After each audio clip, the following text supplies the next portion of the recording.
right, we are going to go ahead and get started for this evening. Hello, everyone, and welcome to the Cordova Community COVID-19 and Vaccination Forum. We ask that all attendees remain on mute until requested otherwise in the question and answer portion of the forum, and also to help reduce noise during the meeting. The purpose of this meeting is to offer the community of Cordova the opportunity to hear the latest information regarding the COVID response on both the state and city levels, and have personal questions asked and answered. The city of Cordova is currently following state guidance and recommendations. We hope this conversation offers a good understanding of where we are as a community and how this response is shaping and where we are headed in the big picture. So tonight we have three separate speakers. We have Dr. Ann Zink, the State of Alaska Chief Medical Advisor, Dr. Coleman, the DHSS State Testing Lead, and Dr. Hannah Sanders, our local medical advisor. Each speaker will give a brief on COVID-19 and vaccination as it affects them in their field and expertise. After the briefing, there will be a period for questions and answers. Please feel free to post questions in the chat as we move through this conversation. Questions from community members were also solicited in advance of this forum and will be incorporated in the discussion. If you would like to ask a question live, please raise your hand and we will call on you as we are able. We ask that participants ask questions promptly to allow time for all the requests and everyone that is in on the call for the meeting. And with that, I would like to say thank you everyone for your participation this evening, and we will go ahead and start with Dr. Ann Zink. Hi everyone, it's great to be here again virtually, although I will have to say it was much more fun in person last year and great to meet many of you all. So somehow we're still here and over a year later since I was last down there and about 18 months into this pandemic. But unfortunately, Delta is different, and we continue to learn and be humbled by what is happening across the state and this virus as a whole. So thank you for taking the time. I do have just a quick few slides that the team that Cole and I work with put together, and then we can, happy to take any questions at the end or however you want to do it, Heather. So can you see those okay? Yes, ma'am. Okay, sounds good. Looking for that affirmative nod, but it's, thank you. So just wanted to share a couple updates on where we're at with COVID overall. So nationally, I think most people are aware that we've had bumps in this process. We've had these different waves that have taken place across the country, across the world, and across our state.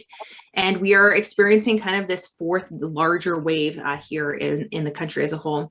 I always caution people with this red line at the end that's coming down. It takes a while for cases to be reported in. So you're always going to see a trend at these national graphs at the end as cases. So we're hoping that we're kind of getting up towards a peak, but we also don't know. We're starting to see the South really exploded, and now it's moving west as well as north across the country. And unfortunately, we are really kind of following a similar trend. We are connected to the lower 48 and connected to the world in so many areas and so many ways. And so when we see a surge in one spot, we tend to see a surge here as well. So you can see that back in last November is when we had our biggest surge right prior to vaccination. We didn't have kind of the same Christmas surge that others had after travel. We saw a little bit, but not nearly the same degree. But unfortunately, we've really seen this kind of bigger Delta surge that we're currently experiencing. It's hard to always tell when you're at the top and when you're going to start to come down the other side, but you can see this has been a fairly steep increase as well, and continue to watch these cases. I also encourage people to take a look at the onset date, not necessarily the report date, because it takes a while for these cases to be reported into the state level. Delta is the big driver, and Delta is what is different now. So what is different is we have vaccines, and they're doing an amazing job at preventing hospitalizations and death in those who choose to take it.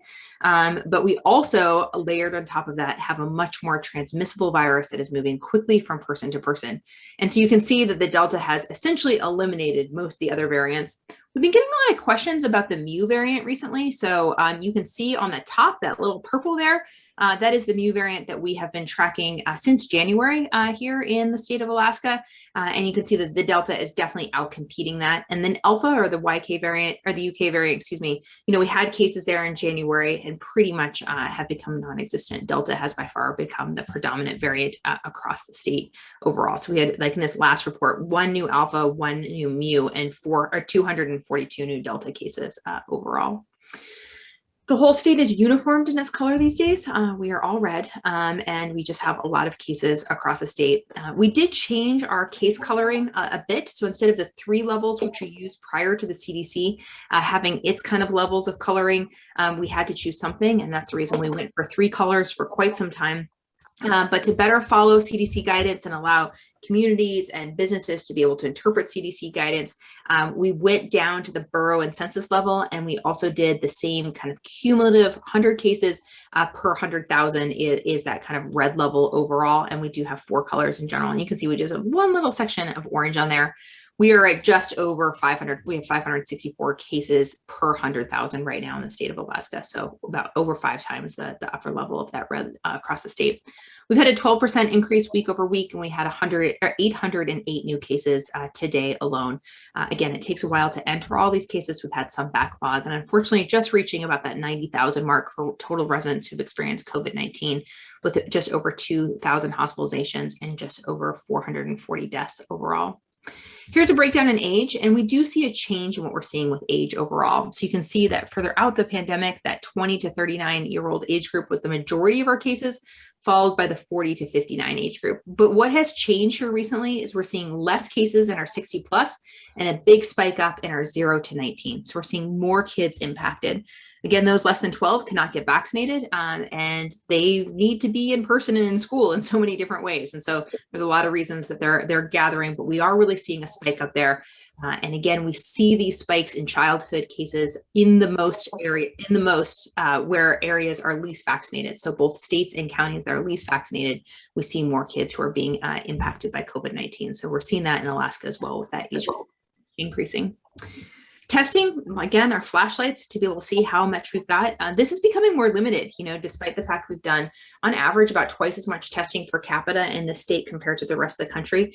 We are starting to see more limitations in testing availability and longer turnaround times. Big kudos to you all for lots of work collectively to continue to offer testing.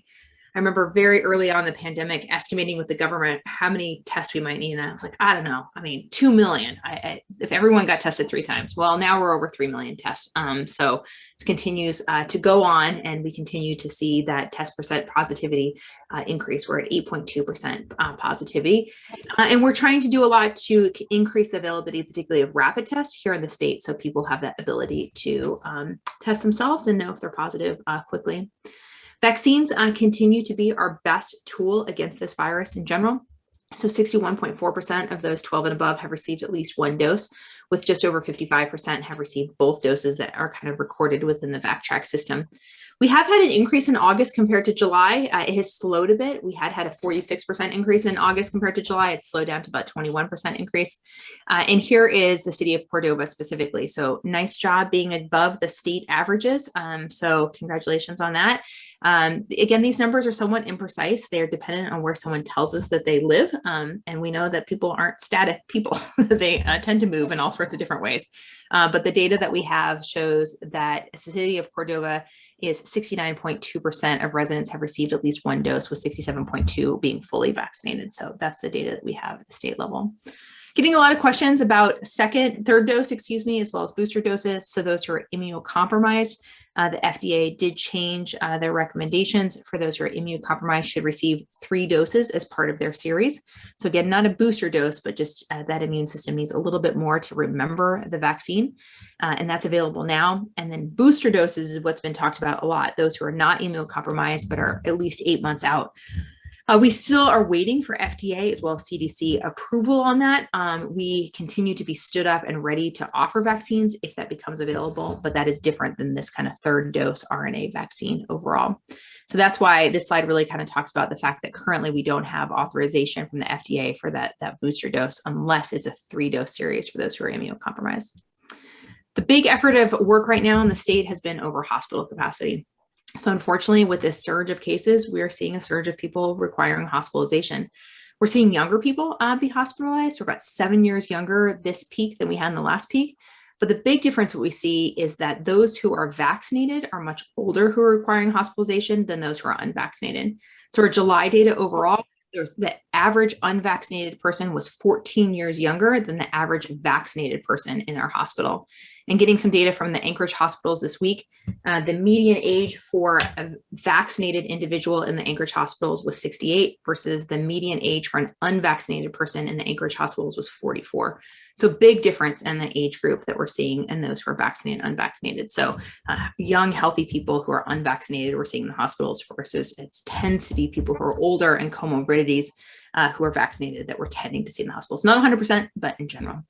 Currently, 21% of the patients in an Alaska hospital right now are because of COVID-19. We're just pushing up on that 200 mark currently right now.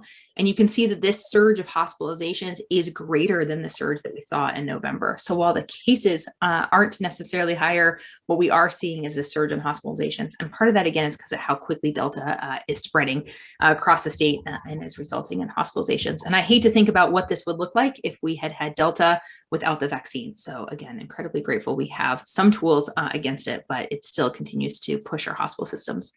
Here's another breakdown in age, and again, kind of showing this trend towards younger individuals compared to older individuals.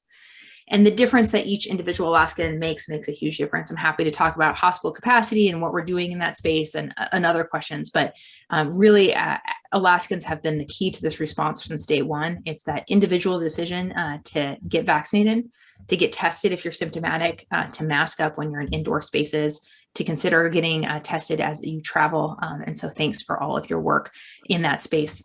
These layered prevention mitigation are key. You know, I get asked a lot, how long is this going to keep going? And how much are we going to have to talk about this? You know, we don't ask how long we've got to keep our snow tires on, but when it's snowy and icy out, we put our snow tires on. And when it's pouring rain, we wear a rain jacket, and we're used to bad weather. The difference here is that our mitigation efforts also help to change the weather. So your rain jacket is like your vaccine. It helps to protect you, but while it's pouring COVID, you might want to consider a mask or an umbrella and some boots. And so there still may be some people who get it despite those layers, but we want to layer these mitigation efforts when we have a lot of COVID cases across the state. So layering for your protection, the vaccines, masking, testing, and they don't have to be perfect to work really well. And again, in combination, they work better than any one of these on their own. We do have a speakers bureau, so really appreciate the city of Cordova having us tonight. But maybe your hockey team or your, a wrestling group or whatever wants to have additional questions about COVID-19, feel free to ask the speakers bureau. The chamber received money to kind of help support businesses, and they looked at how they could support businesses the most, and they thought they could support businesses by having more people vaccinated so that COVID was less a threat to their business. So with that money, they have opened up this Give AK a Shot, and every week there's a drawing for $49,000 in cash, as well as a 529 scholarship. So tomorrow is the first drawing, and so feel free to enter each week. Right now it's open to those who have been previously vaccinated, and then each week draws a new person who's newly gotten vaccinated. So the odds get pretty darn good here in the next couple of weeks. So hoping to see more people take advantage of that. So anyway, those are just some slides based on some questions that we received before, and I will turn it back over to you. Thanks. Perfect. Thank you, Anne. With that, we are going to move on to the city update from Dr. Hannah Sanders. Hey everyone, thanks for having me. So currently Cordova has 9 active cases. We had our Delta spike earlier. We had a total of 200 cases over the 2 months when Delta first came to our community. Fortunately, I think that high vaccination rate has helped our community. One question that I get frequently that I'll just touch on here is the question of our alert levels. We are following the state, and as you see when you look at the data that Dr. Zink shared with the national COVID cases and the state COVID cases, we tend to track. COVID is a respiratory illness, and it's such a sneaky illness. Even though we're geographically isolated, we also track right with the state. So that was kind of the reason that we decided to go along with the state's alert levels, as well as the state's providing us a lot of very important epidemiology and other information. As you see, their vaccination rate is a little bit improved from the data that we had previously. So I'm glad to see that 67%. And I'm here to answer any local questions and listen and learn from Dr. Zink and Coleman. Thank you for coming. All right, thank you, Hannah. We are going to move to Dr. Coleman Cutchins, who is the state testing lead. Coleman? Not much else to add from Dr. Zink's presentation. A couple things I guess I will mention though is we've really put out a lot of information on monoclonal antibodies. There's a lot of misinformation and kind of poorly designed information about outpatient treatment and prevention of COVID-19. Really at this point, the data could change, but at this point, the best evidence and guidance we have are vaccines, are our key prevention tool. Those who get breakthrough infection and are high risk, or those who are unvaccinated and high risk, the only drug shown to prevent people's risk for severe disease are this drug class called monoclonal antibodies. So we've actually converted over our state call line, our vaccine call line, to a monoclonal and vaccine call line. So if anybody has questions, I'll put that in chat. Please reach out. Other than that, testing, we are maintaining testing capacity pretty well here in Alaska, but with this current surge in the lower 48, we are seeing supply lines getting strained. I know you guys are doing quite a bit of kind of point of care rapid testing down there. We are doing our best, to maintain those, but just kind of want everyone to understand that, those supply lines are getting strained. There is really good access still to these at-home kits. So for people from the community that need to travel and need a test to travel, specifically outside of Alaska or outside of the US, a lot of those at-home kits count. So just kind of keep that in mind as another good, easy option to test. And that's all I really have, pending. Happy to answer any questions later. All right, perfect. Thank you so much, Coleman. With that, we're going to go ahead and go into our question and answer portion of the meeting this evening. Is there anyone online who has a question that they would like to ask in person? If so, please raise your hand and I will unmute you so you can do so.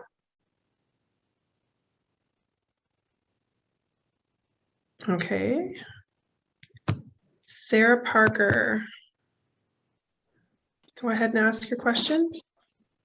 Hey, so we can all agree that vaccines offer significant personal protection, but I'm curious with the current technology that we have, is it possible to eradicate COVID with vaccines as has been done with smallpox? And why or why not?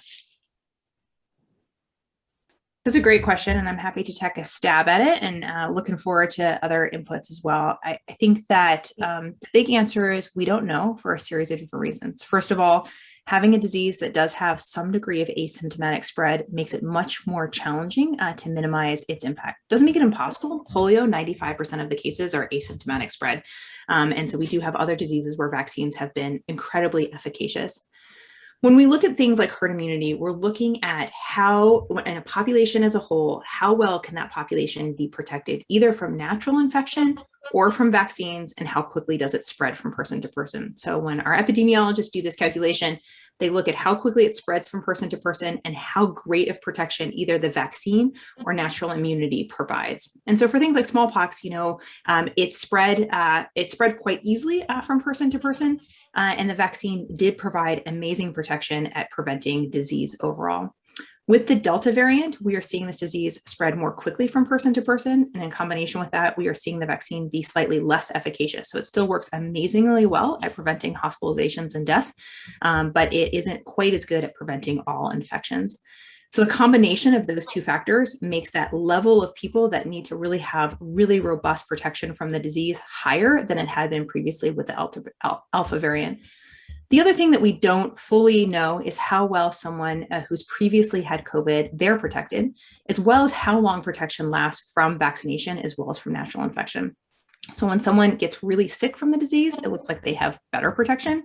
If it looks like they were recently sick from the disease, they have better protection. And it also looks like immunity starts to wane over time, both with natural immunity as well as from vaccination. And so it's for all of those reasons that I think it's unlikely we're going to get to a point of COVID elimination anytime soon. That being said, we have lots of diseases that are not eliminated, that we do lots of work to try to minimize their impact and minimize the number of deaths that we see every year from them, as well as the impact overall on the community. We get asked often, when will you stop talking about it? When is this all over? And I would love to be done talking about it like last year. That would be awesome in so many different ways. But there are two separate answers to that. One is in the department, our mission is to promote the health and well-being of Alaskans. And COVID right now is a major threat and continues to be a major threat to the health of Alaskans, as we see in our hospitalization and death numbers. I'm happy to talk syphilis, and we're happy to talk tuberculosis and other questions. We don't get asked to a lot of city council meetings to talk about those things, but there are lots of other things that we also need to be talking about the health and well-being of Alaskans. And we sometimes joke that we're not the Department of COVID, we're the Department of Health and Social Services, and I'm not the Chief Medical Officer of COVID, even though some days it does feel along those lines. So from a DHSS and a health perspective, we will always be promoting the health and well-being of Alaskans, whatever that looks like and whatever the challenge may be, COVID and non, if it's eliminated or if it's not. And I think the chance of eliminating this disease is vanishingly rare, if completely unlikely. From a larger state perspective and engaging more state people, the goal has always been the same. And that is to never overwhelm our systems to the point that we have system collapse. And right now we're on the verge of collapse of two major systems. The first is healthcare and the second is schools. Kids do much better with in-person learning. And we do our kids justice, as well as to make sure that people can get treatment for COVID as well as non-COVID related conditions. Everything from, a dirt biking accident to appendicitis to a stroke to a heart attack. We need to make sure our healthcare systems are intact. And right now we are increasingly unable to transfer patients, not only within the state of Alaska, but out of Alaska. And it's because of those reasons that the state is more involved with COVID right now, because of the threat to these two major systems that we all universally rely on between educating our children as well as the healthcare. So the goal remains the same in flattening the curve, keeping those cases underneath that hospital capacity. But that hospital capacity has shrunk a degree since COVID first started, as we've seen a lot of people leave the healthcare field. So that was a really long-winded answer to your question. I don't think COVID's going to go away anytime soon. It's going to be here with us for a while. But that doesn't mean that while it's threatening our structures such as school and healthcare, we don't do what we can to help keep those structures in place so we don't have excess deaths from other things or impact in other ways. And we don't continue to promote the health and well-being of Alaskans, be it COVID or non-COVID related issues. I don't know, Dr. Sanders or Hutchins?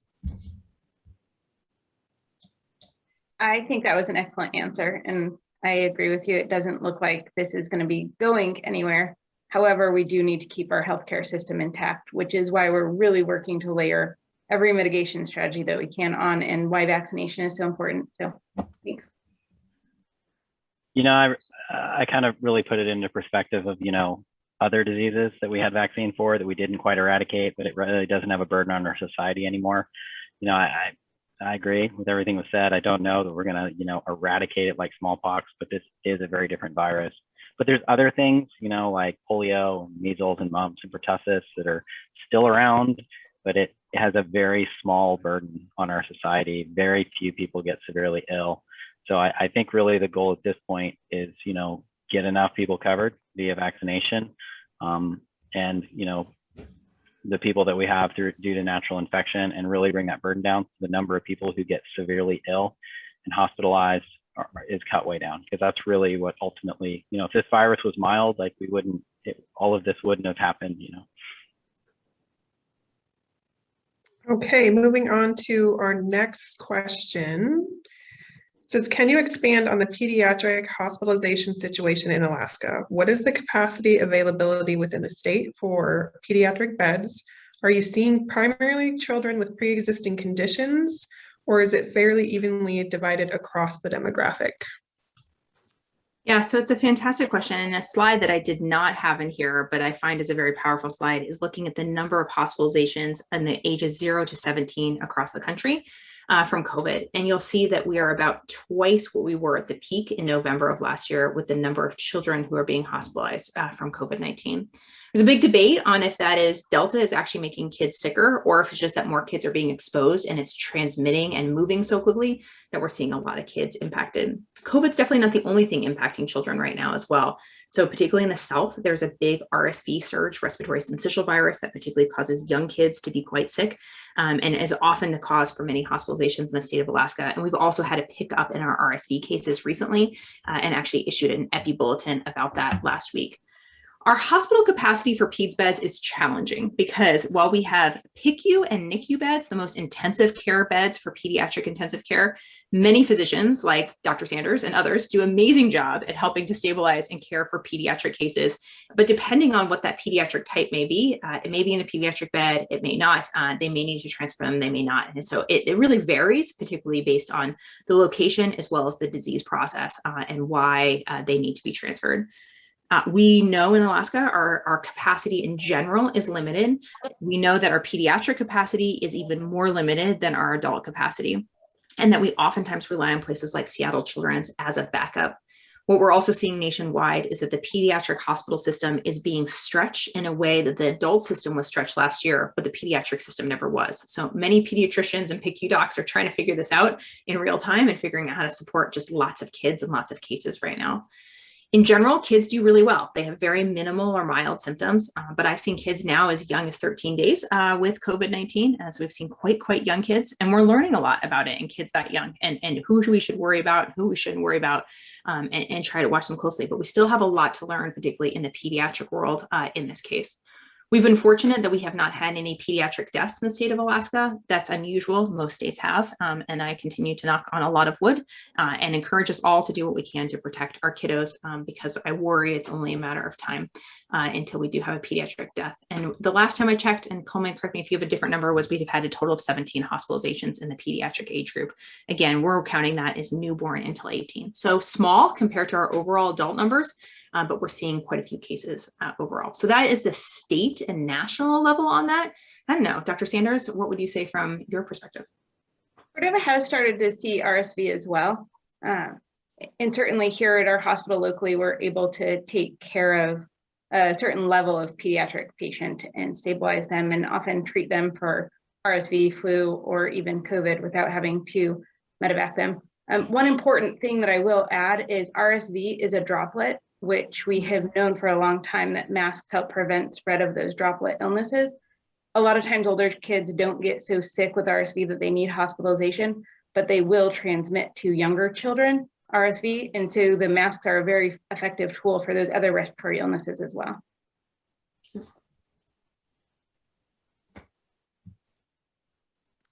Perfect. Thank you, ladies. We are going to move on to a question from William Deaton. Hello. Earlier you mentioned the unvaccinated cases in the hospitals, and I was kind of wondering how many of those people previously had COVID, and are you tracking natural immunity reinfections? Thank you. Yeah, so great question. I wish I had easier answers to these questions because it's really hard to track some of this. So we have a couple ways to look at previous infection. So if someone has tested positive for COVID-19 here in the state of Alaska, and we have that as a case record, then that's easier to say, okay, this person had previously had it, and then they have now been reinfected. We are working on a reinfection bulletin, looking at who's getting reinfected with COVID-19 in the state of Alaska specifically. There's no perfect marker for infection. So there's no test that I can do to be like, Dr. Sanders had been previously infected by COVID because your antibodies last for a short period of time and then come down, but there does appear to be some longer protection, both from memory B cells as well as T cells. So for the tracking component of how many people who have previously had it and the impact of natural immunity, it's really hard because, again, people have different variability in their immunity from very mild protection to really robust protection. And we see that wanes over time as well. So looking forward to that reinfection bulletin. We don't have great data on people who had been previously or who are currently hospitalized on how many of them have been previously infected, but we are currently going through previous numbers to see who had been previously infected. Again, they may have been infected, we just don't know it, but if they're in our case data, then that is helpful. I will state that we've got a couple different pieces of evidence. One, there's an Israeli preprint study that gets quoted a lot, but if you go to the whole bottom paragraph of that article and actually read the whole thing, it talks about the fact that people who had been previously infected and got vaccinated were significantly more protected than just people who had been vaccinated or previously had an infection. And so vaccine plus previous infection appear to be more protective than just previous infection alone. That also was replicated in the Kentucky study, where they looked at people who had been previously infected and found that those who'd been previously infected were 2.5 times more likely to get reinfected if they were also not vaccinated. So again, that is part of the reason why we recommend people who have previously had COVID to consider getting vaccinated, because the data we have to date shows that you're less likely to get reinfected if you've been previously infected. But looking forward to some more Alaska specific data. But others?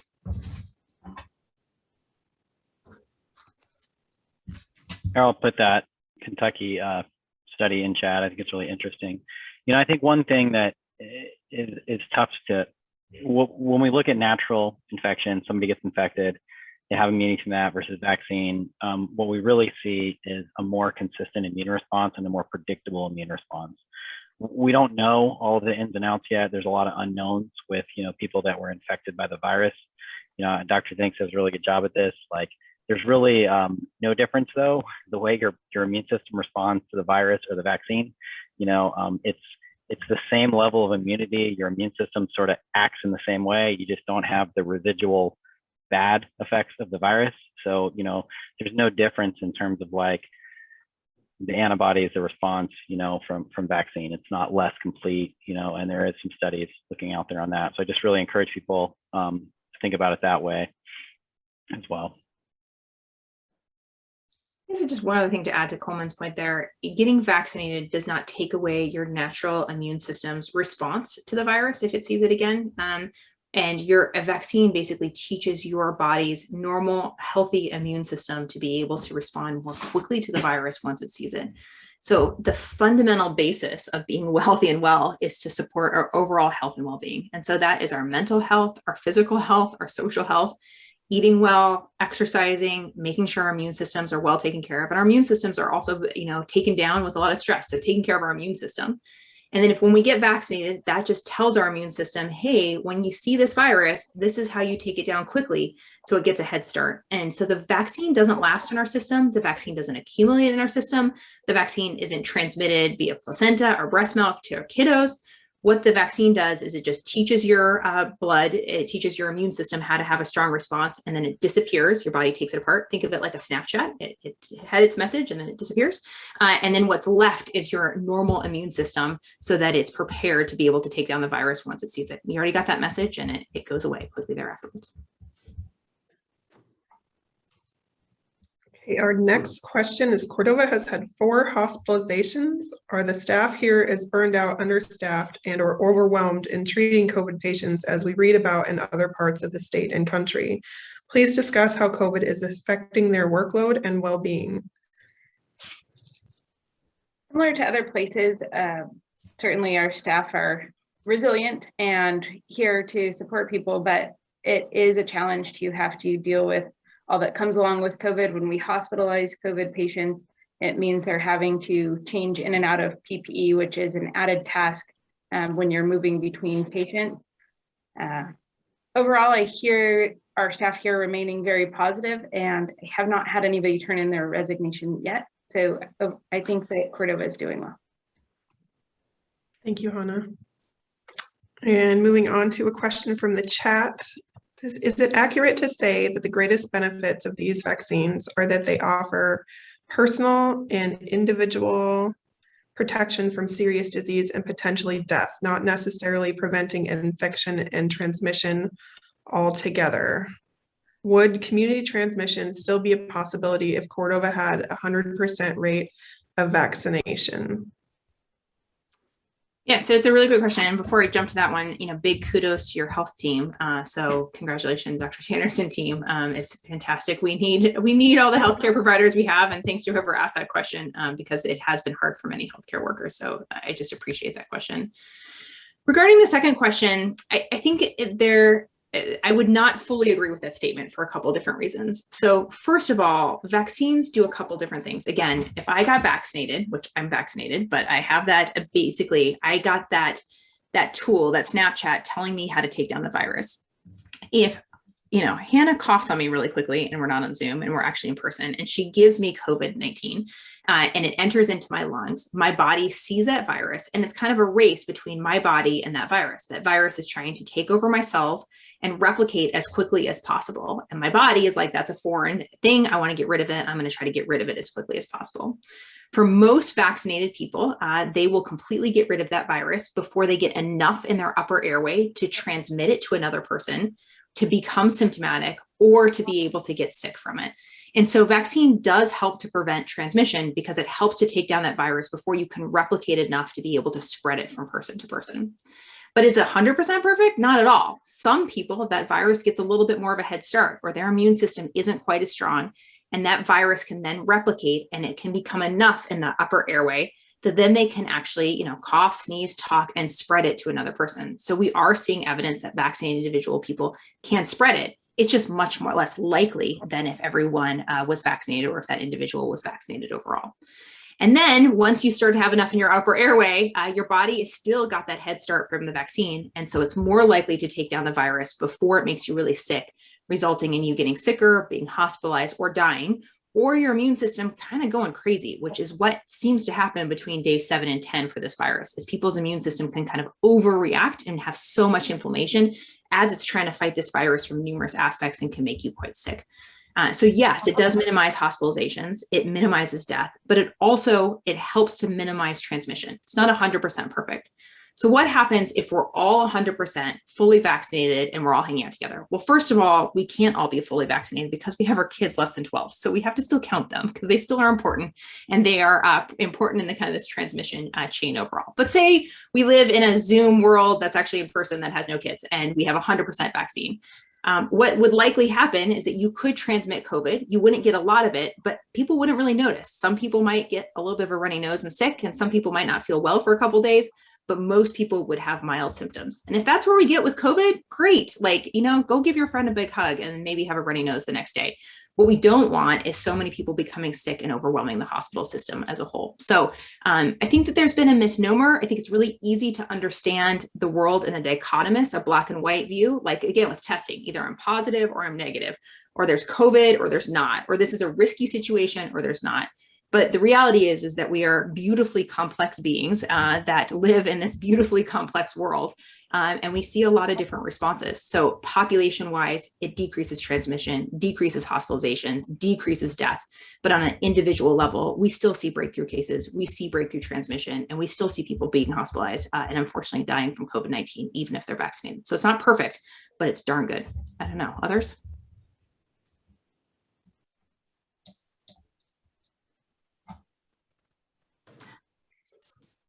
Okay, I thought that was a great answer. I don't have anything to follow. Thanks.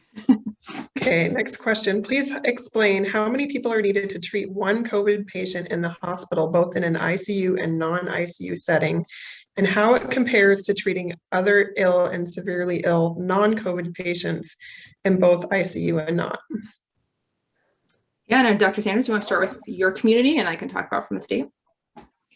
Yeah, so here at Cordova, we make things work. So in general, we have one doctor on and one emergency room nurse, and occasionally they'll have help with a CNA.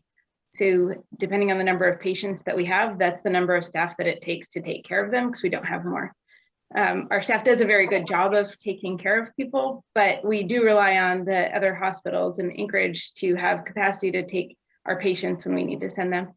So here we don't have the luxury of worrying about kind of the staffing ratios that we look at other hospitals, but I imagine that Dr. Zink will touch on that.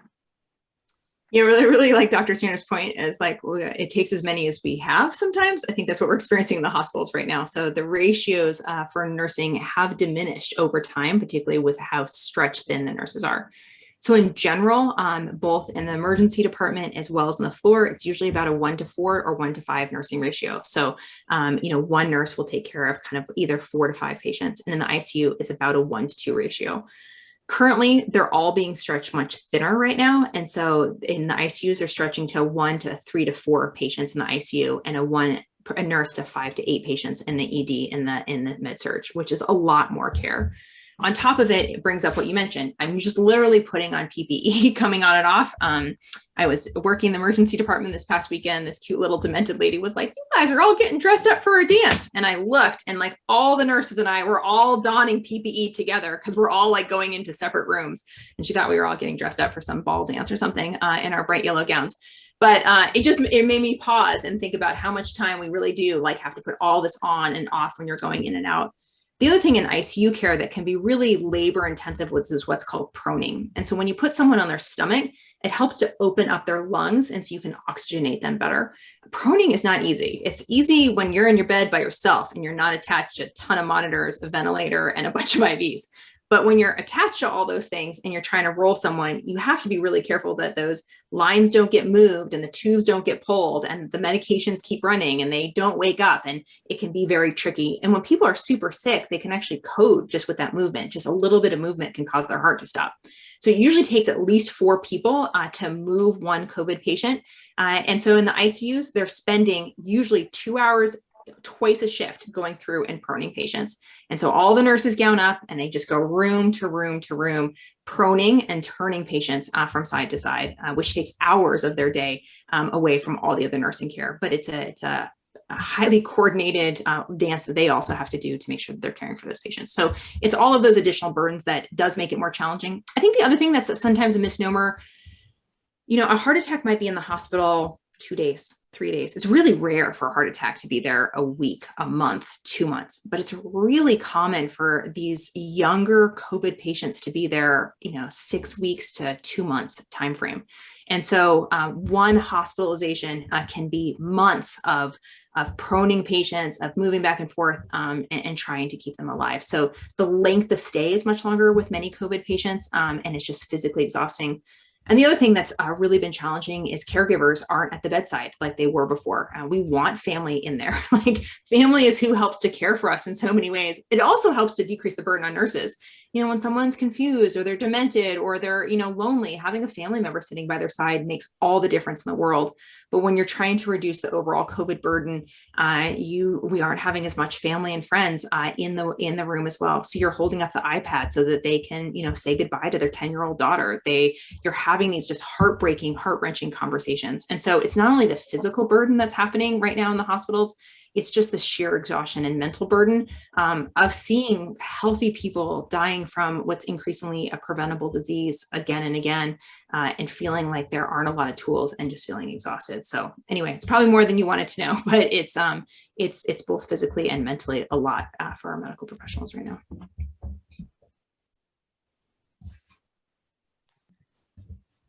I'll add one more thing to that, Anne. Thank you. It's incredible to me to think of our ICUs with a nurse taking care of 3 or 4 patients. I've worked in ICUs and had the experience of feeling like I needed a single nurse to be taking care of one sick, intubated, ventilated patient. So I think the reality of that is a really big deal that we as medical providers recognize, but sometimes our community doesn't get to see. So, thanks.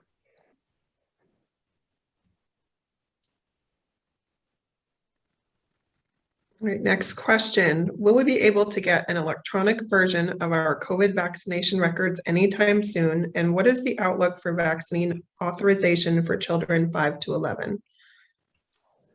So I'll take the first part and then I can turn it over to Coleman for the second part. I really hope that you can be able to pull your own records at some time in the future. So sorry about the cyber attack in the middle of the pandemic. That's not been fun. But that has definitely limited our ability to move some of the IT things. So we're hoping that you'll be able to look up your own immunization record at some time soon. We are putting together, it should hopefully go live next week, a much more manual process where you can fill out a form at the state to be able to request and show your ID to get your own immunization record, because a lot of people have lost cards since this pandemic started. So we want to make sure that's easier. In the meantime, we have been recommending people talk to their provider. So I don't know, Dr. Sanders, what you tell local residents, but that's what we're doing at the state. If you call your PCP here, we can get you a PDF file of it, of your vaccine record emailed to you. That's why you live in Cordova, because that doesn't happen everywhere. I don't know, Coleman, what else would you add about the childhood immunizations? Yeah, I will say this was something that was in the mix for a while before COVID started. This being able to access your own vaccine records, because there's a lot of reasons why you need them. I just needed them for my kids to go back to school. So for kids under 12, a few things that we know. So Pfizer has completed enrollment in their trials. What that means is they're not taking any more people. They've reached enough to where they're done and they're studying them and they're going over the data. That's good news because now we really have like a set timeline. Before that happened, we were like always a rolling 4 months out, and it kept going and it kept going. Now we're on a much more real, 4 months out. I'm still guessing like November-ish. I'm very hopeful that we should have approval, if all the data works out. Like, we don't even know that for sure yet because none of us have seen it. We don't have a reason to believe that it doesn't, but, so let's just say that, there's not some reason why it doesn't get approved. I expect the FDA to meet and then the ACIP to meet really hopefully before the first of the year. I'm guessing kind of November at the soonest. For kids under that, we do know that Pfizer and Moderna are studying in 6 months and up. Those trials are still enrolling. Last I checked last week. And then we'll kind of be in the same scenario. Once they meet enrollment, then we'll get a whole lot closer to this real, 4 month out time frame.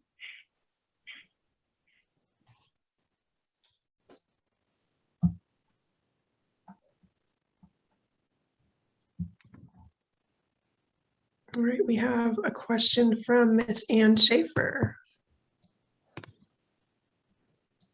Hi, yeah, thank you. My question is going back to transmission. So as you said, we know that vaccinated people with breakthrough cases can transmit the virus. But I was reading recently that vaccinated folks with these breakthrough infections have potentially a similar viral load as unvaccinated folks, but perhaps the period in which they're contagious or transmitting is shorter, so they're less likely to spread as widely. Is that the case? And also, does this pertain to symptomatic and asymptomatic breakthrough cases in the same way? Yeah, so great questions. I would break that down into kind of 3 parts. So a vaccinated individual is less likely to get COVID in general, any sort of infectious case, and to be a vaccine breakthrough than an unvaccinated individual. So again, if we look at the efficacy of these vaccines, if you were to take 100 people who are all completely susceptible to the virus and spray everyone with COVID-19 through their vents, we would expect in a group that was completely susceptible to it that you would have 100 of those people would get infected. If they had all been protected with the vaccine and currently with the Delta, we would expect about 85 of them to not develop symptomatic infection at all. And even when you tested them, to not be able to test positive. But that 15% that are symptomatic and are kind of testing positive in that sense, their CT values, their infection looks similar to the unvaccinated group. So you get rid of about 80 to 85% of them kind of off the start. There may be a degree of asymptomatic in there, and that part we're still trying to figure out, but you're going to get rid of a bunch of people who are just not going to produce enough virus to even test positive. And then of that 15% that did test positive, as you mentioned, they would be more similar to an unvaccinated individual in kind of their CT thresholds and their value. But also, as you mentioned, they have a shorter window. So they clear the virus more quickly. So they are not infectious for such a long time. So again, the vaccine helps to prevent them getting the virus enough to actually develop in their airway to actually be a breakthrough case. If they do develop it in a breakthrough case, it is similar to someone who's unvaccinated in the viral loads, but that time frame is shorter, and so that also reduces their transmission. Does that answer your question, Ann? Yeah, thank you.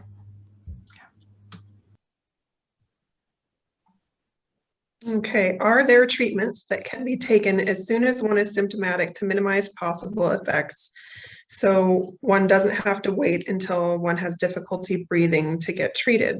The hope being that an early treatment would prevent the infection progressing to the point of needing a bed in the ICU. Last year, Dr. Fauci said he takes vitamin D to boost his immune system. Aside from that and the vaccine, are there other preventative measures one can take to fight off and or prevent a COVID infection? Yeah, so great question. I'm going to hand it over to Coleman, who's our trusted pharmacist in this space. I would just state that overall, taking care of your health is incredibly important. So there's one thing to take away from it. Yes, exercising, eating well, making sure you're not vitamin deficient. Many Alaskans are vitamin D deficient. Eating a good fish diet actually helps with that. Actually, we get a lot of our vitamin D from salmon. So congratulations, Cordova, for getting your vitamin D levels up in that sense. But then once you get sicker, Coleman, tell us what we do. Yeah, so the best thing we can do to prevent is get vaccinated and be healthy. So, if you have chronic diseases, keep them controlled. Controlling your blood pressure, controlling your diabetes, controlling your asthma, any chronic diseases, controls better. Also taking care of our overall well-being, get enough sleep, maintaining a healthy weight, eating a healthy diet, a diet diverse, rich in vitamins, nutrients, things like that.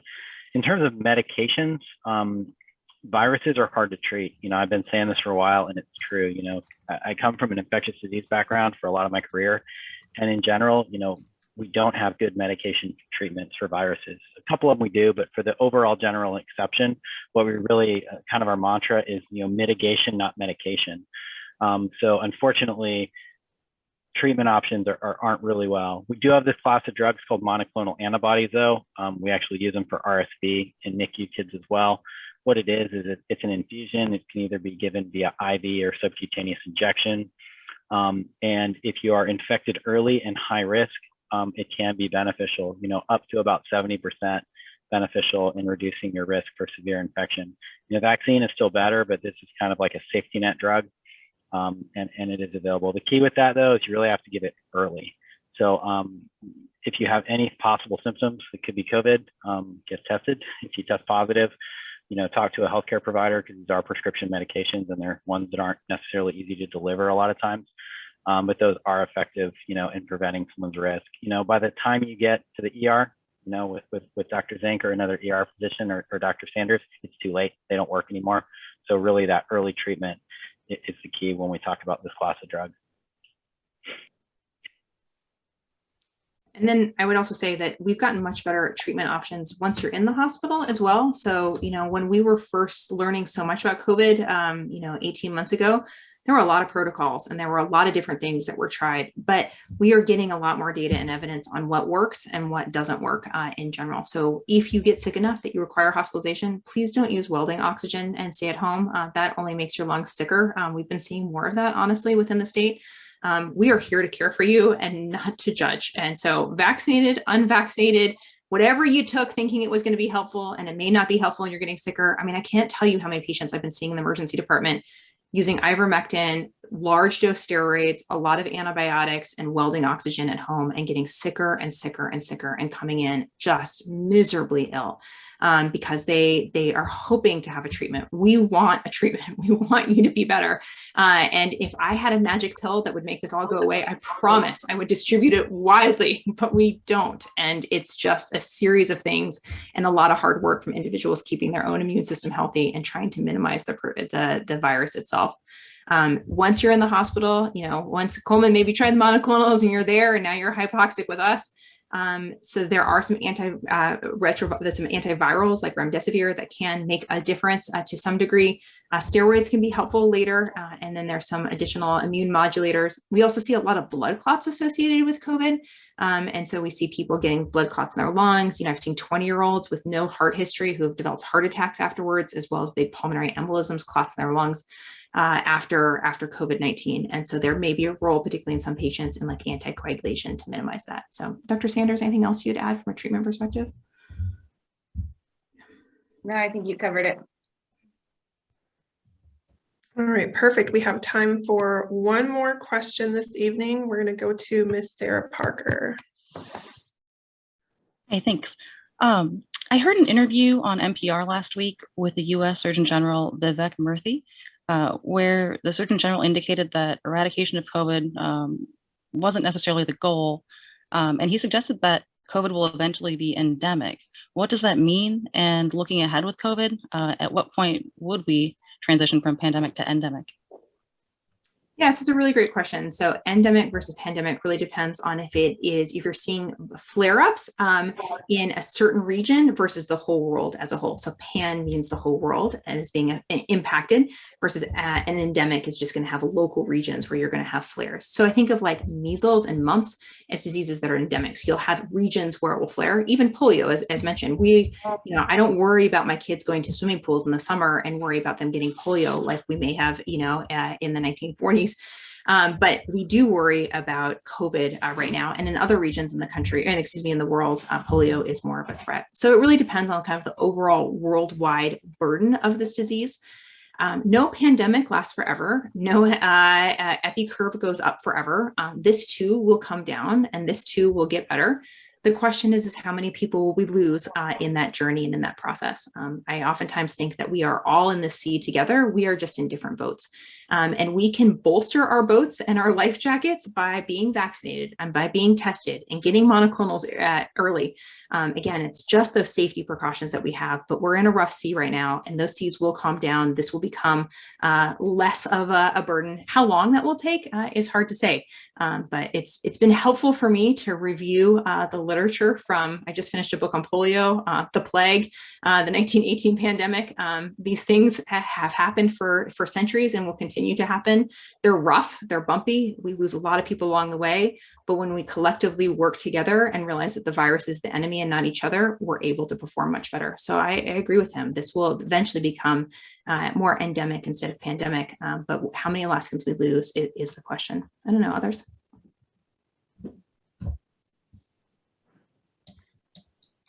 I think you covered it really well, and I think you made this point earlier, but our goal right now is to not overwhelm our hospital capacity. And so that is part of this big push to continue these mitigation strategies. Is our hospital capacity is currently overwhelmed, and we're trying to prevent it from collapsing. And so I appreciate the community's resilience, and I very much appreciate Dr. Zink, your resilience, and Coleman of guiding Alaska through this. You have done an excellent job. It's been a long haul for all of us, so thank you. Thanks for joining us tonight also. Well, it's a huge honor to join you guys. And I agree, Alaskans are amazingly resilient. We find ways to work together and to support each other. And this is yet another challenge, and we are all done with it. We all wish it was not the case. But just as, Dr. Sanders mentioned, we don't want someone who, has a heart attack not be able to get the cardiac care that they need, or that trauma, or whatever that looks like, or someone vaccinated or unvaccinated who has COVID-19. We want to make sure that we are here for you. We took an oath to do no harm and to serve whenever we were needed. And I think that's what's been so hard for medical professionals, is not be able to have the tools to serve when they want to serve. So that's why we're asking for you all to help us with that, so that we can be here for you if you need us at that time. So I appreciate the resiliency of the Cordova community and being able to stand into this space. All right, thank you so much, Dr. Zink, Dr. Sanders, and Dr. Cuttins. If anyone has questions, they can go ahead and email those to the cordovaprepared@yahoo.com email address if there's any remaining inquiries, and we'll make sure to get those answered for you. And for this evening, thank you and good night, everyone.